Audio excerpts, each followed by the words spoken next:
everybody, and welcome to Wild Ventures' second webinar, this time round about how early-stage startups should be forming new relationships with customers during the COVID-19 era. Wild Ventures is a cybersecurity-focused venture capital firm investing in Israel-based seed-stage companies. I am Naama Ben Dov, and I'll be moderating this webinar today. So first of all, for those of you out there who tuned into this webinar with us today, thank you so much for being here. We're really keen and happy to have all of your questions answered here today. And please do jot down all of your questions down at the Q&A section in the lower part of your Zoom interface.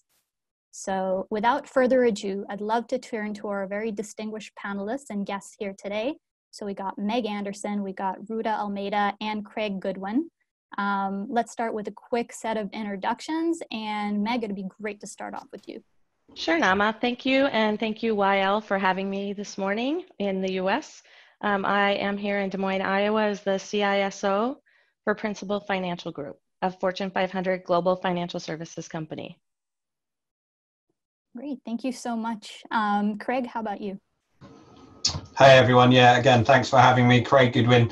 I'm currently the Chief Trust and Risk Officer for Fujitsu. I think the fourth largest IT service provider in the world. Coming to you from the United Kingdom, right on the south coast, where thankfully it's nice and sunny today. I've got a window right above me, and when it's raining, you can barely hear me. So we're good with the sun. Thanks for having me, Naama. Great to have you, Craig. Roota, also great to have you too. Thank you, Naama. Very excited to be here. I am the Chief Information Security Officer for Delta Dental of New Jersey and Connecticut, one of the 39 Delta Dentals. We provide a very healthy smile to everybody in the US. Very healthy smiles indeed are very necessary, especially in this time round during this difficult era. So on that note, it would be really great to start off with basically understanding, so has this crisis produced new pain points for you as CISOs that entrepreneurs can basically address? Roota, how about you start off with this one?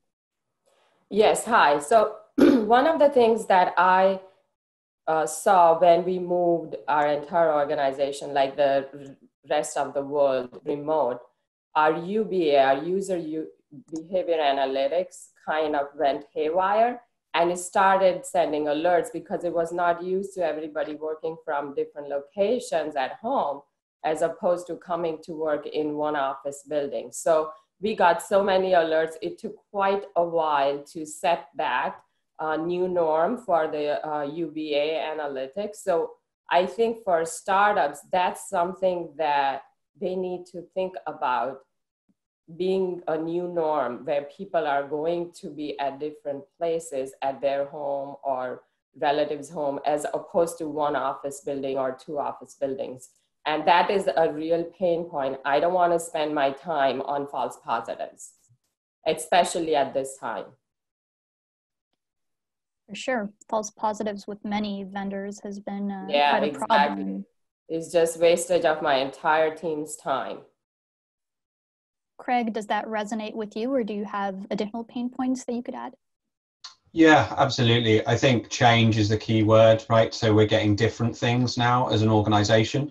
I would say a lot of our focus has been doubling down on the basics. I think it's really important that utilizing existing controls, we're finding ways of demonstrating where we double down on existing things. I think a lot when you hear CISOs talk about the difference, and how things have changed, actually things might have changed slightly, but the risks posed whilst elevated are normally the same. So Roota mentioned it there, the locations of where people are working from, also things like the devices they're using, right? There's been a real acceleration in BYOD, utilizing working from home technologies. Zoom is clearly in the media. So I think these kind of collaboration technologies and the controls that we use to protect ourselves against them really look at doubling down on those kind of basics. Asset management is another one, trying to control assets that perhaps aren't just laptops that we own by the organization anymore, but also connect to our networks in different kind of ways. Mobile devices when we're utilizing Zoom or other collaboration technologies. So I think it's change is the key word for me. And I think therefore the way you look at your controls have changed, and any way a startup can help to give that greater visibility or double down or compensate existing controls is going to be really, really important. So back to basics and understanding and revising your basic controls for this moment. So that's actually a pretty good segue to maybe hearing from you. In what ways has both the product and service procurement process sort of recently changed, and how does it affect startups?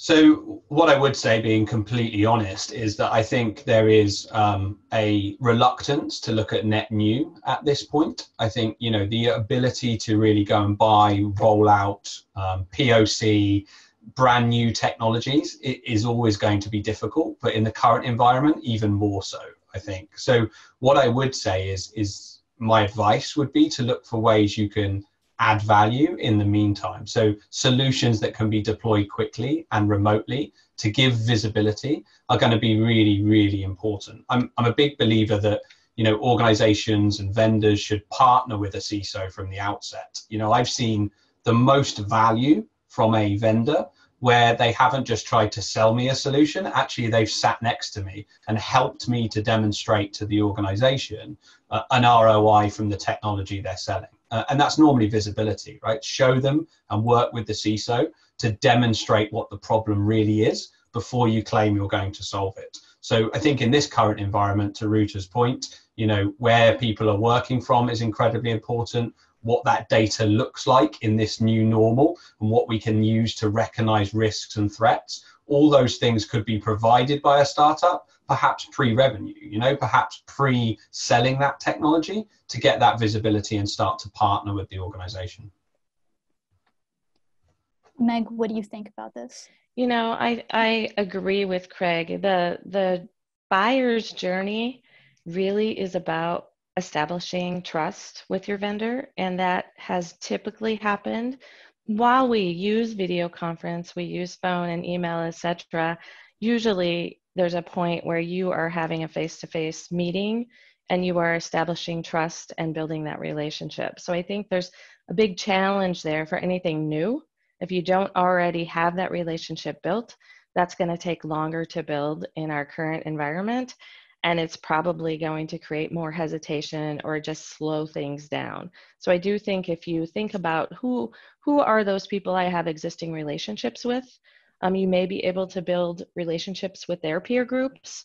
So trying to make sure the people who you already have a trusted relationship with may be able to introduce you to additional peers and leverage that. But I do think that's going to be a challenge in this environment. Sure, and what about a different sort of dimension to this challenge pertaining to budgets? Are you hearing from your cohort that cybersecurity budgets have been affected, and to what extent is that actually sort of an opportunity for startups rather than a hurdle?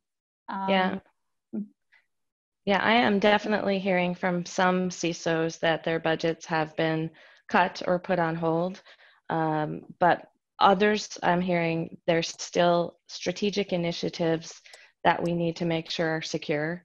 And so the funding is definitely going through to those strategic initiatives. Roota, what are you seeing in the industry? Yeah, definitely. For now, for this year, I'm not seeing a pullback in the budget, but definitely for 2021. Depending on how the organizations are doing with the whole economic downturn, I'm definitely predicting tighter budgets, but of course supporting the strategic initiatives, but in a more efficient manner. So we will be asked as CISOs to produce things with lesser resources, more efficient, faster. So from an implementation standpoint, what I always look for and current situation I look for is plug and play type of solutions. If they ask me to make significant changes in my infrastructure, it's absolute no-no. Because right now, people don't want to do that.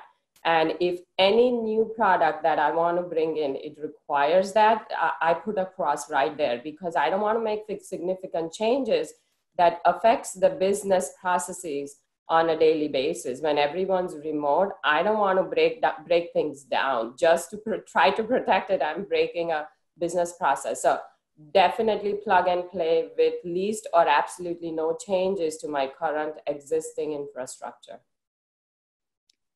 For sure. I think that goes around, I think, in everyday life, but more to the point in this current era.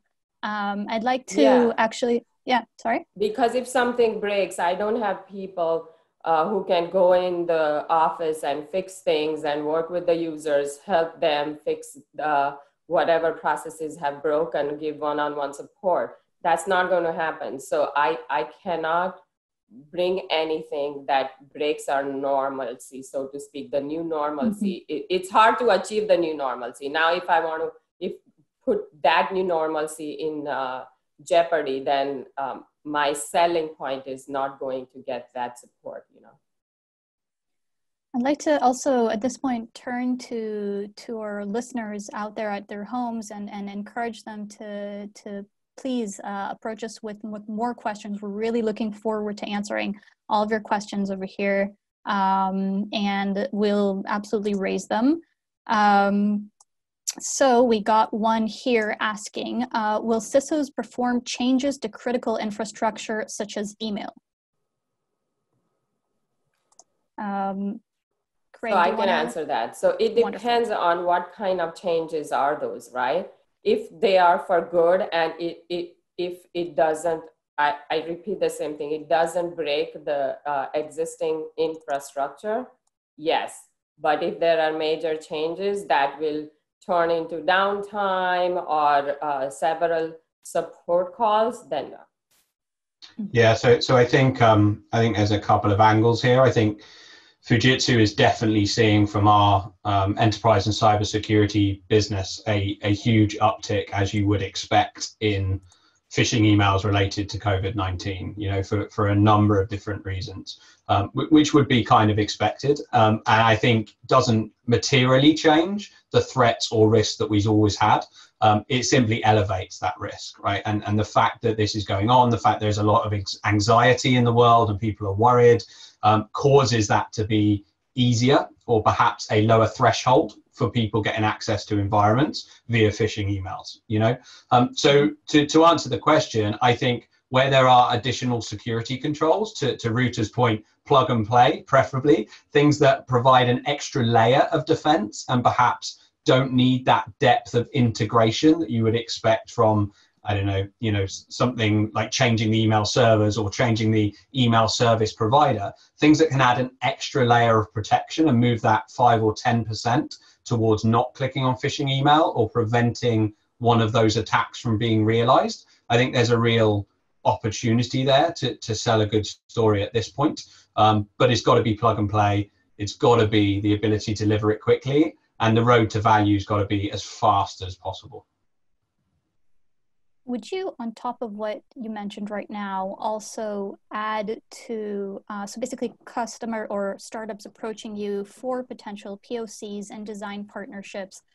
So on top of what you mentioned, are there any other factors that they should be taking into account? Meg, do you want to potentially take this? Factors that vendors should be taking into account given our current situation. I think there's a little bit of time. So I don't know about the others, but our time has been spent certainly on unplanned activity, and not just in our response to COVID, but taking care of our team in different ways. It takes a little bit more effort to connect to our team members remotely, at least for me, than it did while we were in the office. Just being able to walk through the department and say hello and connect with people takes a more thoughtful approach remotely. So our time is at a premium, and we're working longer hours in our homes, I think, than we were even working in the office. So just being respectful and mindful of what's on our plates. Certainly there's a expectation of follow-up, but there's the world's changing, like Craig said earlier. There's a lot of change and uncertainty, so we're not able to react as quickly. We don't know what's going to happen in many cases across our organization, so we're not able to make decisions quickly. So I think patience is probably something to ensure you have. For sure. Craig, I think you wanted to add something before. Only, I think, take the opportunity to use this time, like I said earlier, to build partnerships. You know, take this time as a startup to those softer conversations, those partnership-based conversations, like Meg said, to build relationships with CISOs. Doesn't always need to be about selling, right? There's a lot of valuable input that can come to a product or service simply by having a partnership with an organization and understanding the real problems associated, and we can't get away from the fact that these are real problems now. So rather than selling, build that partnership, start to build those relationships, and I think that will pay dividends in the longer run. That's actually a super interesting point, because given that a lot of early stage startups cannot work so much on sales and in closing transactions, how do you see the time of cybersecurity entrepreneurs spend during this time? How should they be spending their time right now, alternatively? I think that's absolutely right. I think building a strong, compelling story about the product or service that you're selling. You know, it's often difficult, I know this, to speed that route to market, and you want to get to revenue and you drive those sales, but actually taking that time, now we've got it. People are at home, like Meg and Roota said. So, you know, whilst Zoom meetings are all day, every day, you do have the opportunity to get people on the phone and talk. And I do believe, maybe it's the positive side of human nature, but the industry wants to do better. You know, we're all here because we want to help cybersecurity startups. And if you reach out to the industry and speak to CISOs and try and understand their problems and pains without selling, normally they're very receptive to that. You know, they want to provide you with the input, they want to help. So I would use that time to have those more informal relationship building conversations and start to understand the real pains that you're fixing for the organization. So one of our listeners back home suggested that maybe potentially promoting specific shelf projects or initiatives could be an alternate way of spending your time. Does that resonate with any of you? Perhaps Roota or Meg or Greg? Can you repeat that question? Specific projects? So one of the questions is, do you see an opportunity in this situation, maybe promoting specific shelf projects or initiatives? Yes, so definitely that is something I would look for, but with the budgets being tight, I have to be creative. So for entrepreneurs, when they contact CISOs like me, I've seen a lot of contact that's happening, especially in the last 2 months. Every single one of them is trying to sell me something. And that doesn't work, because you have to tell me what problem your solution is solving. I might not even have that problem, and you are selling that to me. It's absolutely going to deaf ears. So you have to build that relationship, as Craig said, with the CISO, understand what the problem is. Because if I don't have that problem that you are selling, it's waste of everybody's time. Also, I could have a problem that you are not currently selling, but that is something you can look into. So build those relationships, talk to the CISOs, take this time to understand. Don't hard sell. Every time when I get a hard sell email or a call, it is something, oh, you are contacting me only because you want to sell something, not because you want to learn my situation and help me out. No, you just want to sell. Once you sell it, you're going to disappear, you know? So that is very important. The relationship I have with my vendors is something that I cherish, and they help me solve the problems I have.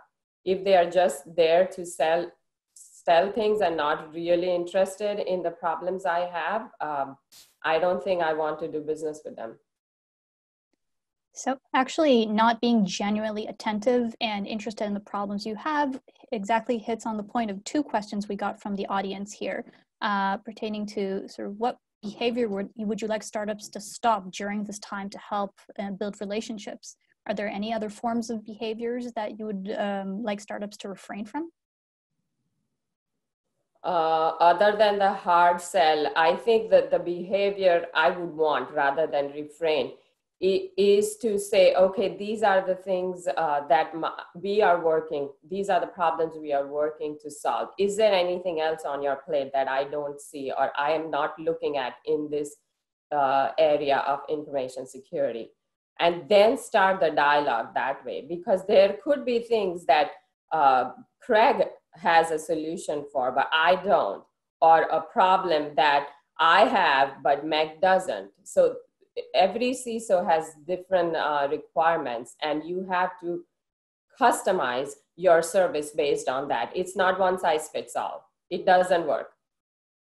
Yeah, if I could add to that, I completely agree. One thing that I have seen during this crisis, we've been talking with our industry groups even more than normal and doing a lot of peer sharing with regard to how we have responded to the crisis.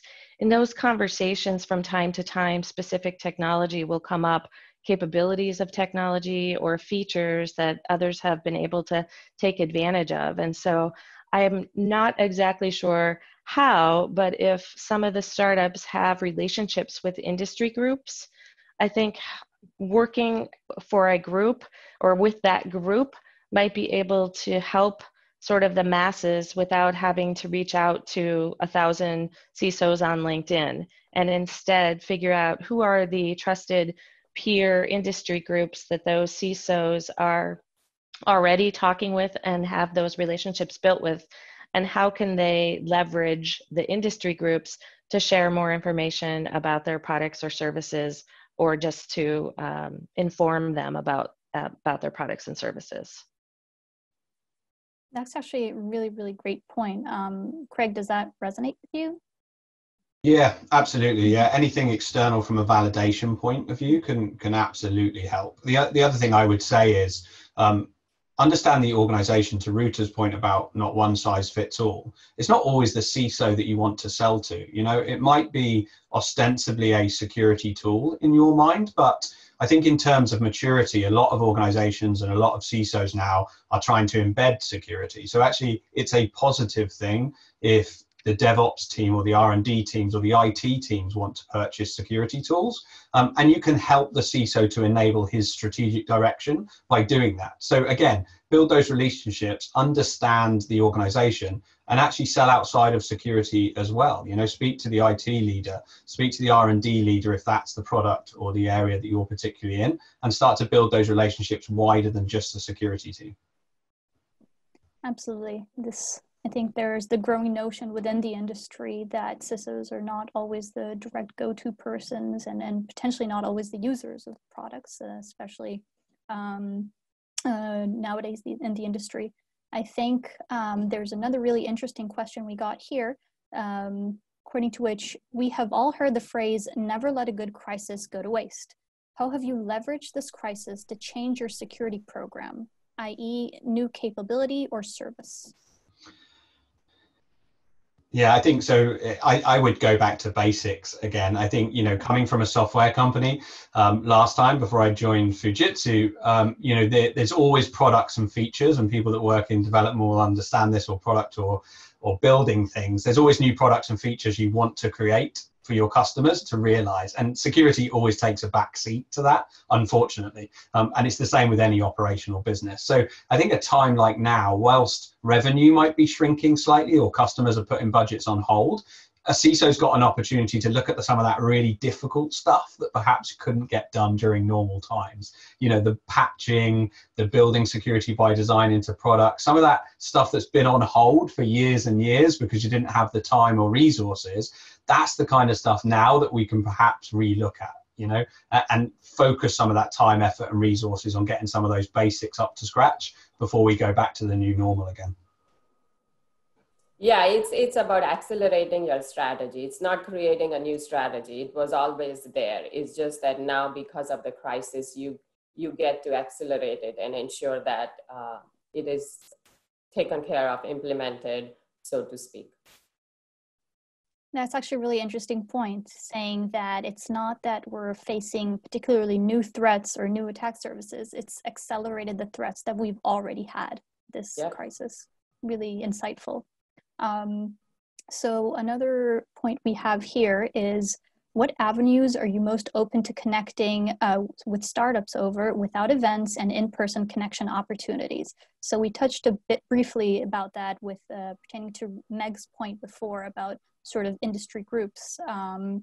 Is there other avenues you can think of? So if you ask me, the way I work is I would talk to somebody if either I know that person previously or it has been referred to me, that person has been or that company has been referred to me by someone whom I know.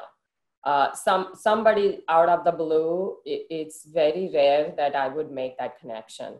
So I think that's where the networking comes into the picture. If a fellow CISO or a fellow security professional or IT professional or anybody that I have known or worked with before will refer me to a new company or an organization, I would talk to them rather than a cold call from a stranger, so to speak. Mm-hmm. That's how I work. I also have been doing more walking, and my commute, I used to listen to podcasts on my commute. So now when I'm out walking and getting some fresh air, I'm listening to podcasts. So I think that podcast is another way to get your message across. It's certainly not necessarily two-way communication, but it might spread some foundational messages and strategies around particular products. That's actually a great point. I think we're seeing that a lot of companies that already have digital marketing out there, in addition to all these avenues, also have sort of an advantage in this era as well. And it would be also really great to hear from all of you. So one of our listeners is also asking, in the decision-making process of an enterprise, have startups lost their advantage over more established companies during those times? Does a vendor's financial stability play a larger role over startup innovation these times? I'll go ahead and start on that one, but I don't think so. I mean, I think the answer is probably it depends, but in the security world, I think there are certainly some incumbent major players, and there have been so many startups and so much innovation that's occurred over the last 5-10 years. I don't think we're going to see a push to taking less risk by using one of the major players. I think it's really about innovation and being able to solve your particular problem. Now, some of those companies, of course, have been bought by the larger players, and so we'll want to make sure we're making a decision that is appropriate for the problem that's being solved and the time that we have. But certainly, I think we're going to be looking at the risk in the buying decision a little bit differently because of those tight budgets that were mentioned earlier. Yeah, I think heavily regulated or government customers aside, that kind of process is a bit of a fallacy in many times. I think if you want the solution, and as a CISO and executive decision maker, you need that solution to into the organization, I think you find a way, right? I think the reality is if you genuinely want something and you need it purchased, you will go and do it. So I think the effort should be spent on that value proposition and that relationship building and building it to a point where you have buy-in and that organization wants to use the solution. If that is the case, I think a lot of that stuff goes away. Thank you. So we do need to wrap up, but it would be really great if all of you could choose, maybe if you had one poignant message you'd like to send to all cybersecurity early stage entrepreneurs out there struggling through COVID-19, what would it be? Roota, it'd be really great to start off with you. Yeah, hi. This is a general message that I have been giving since the past couple of weeks on all webinars is gratitude.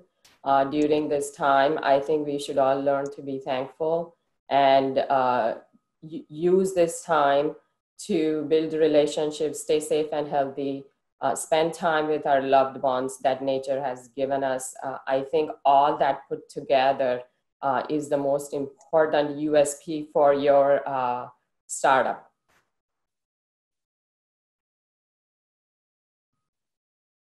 Thank you so much. Craig, would you like to also add?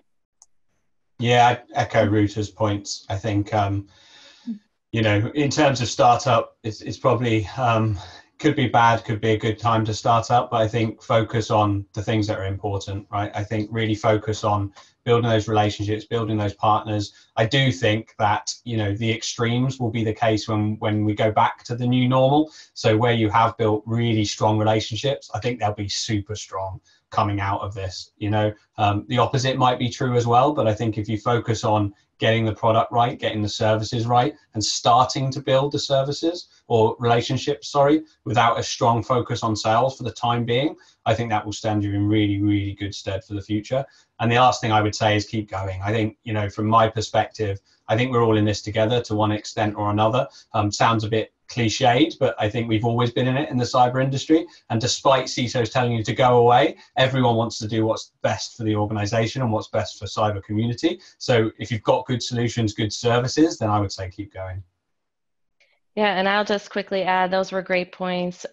Just from a technology point of view, I think the crisis has accelerated digital transformation in many companies, including I never want to go into a restaurant to pick up my carryout again. I want them to be able to bring it to the curb to me. So I think consumer expectations have changed, and we as all of our companies need to adapt and figure out how those things will be wrapped into the future. So startups can maybe think about that digital transformation and cloud. I think both of those have been accelerated.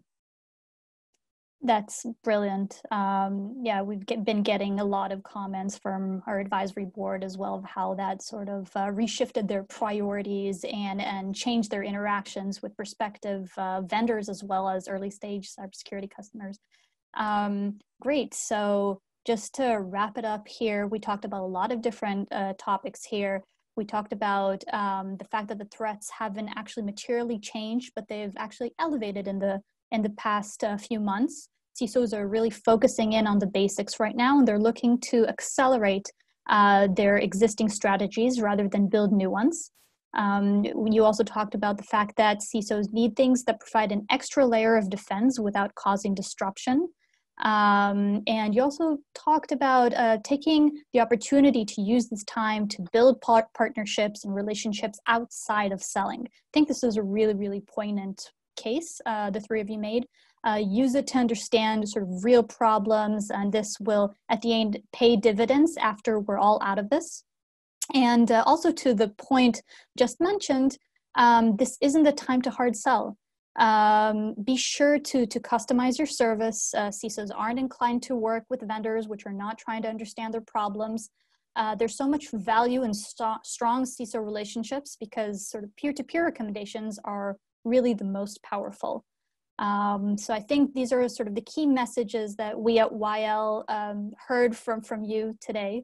And I'd like to thank you again from the entire team and from our listeners in their homes across the world. Thank you so much for participating. Your input is invaluable to many of us around the world. Thank you again.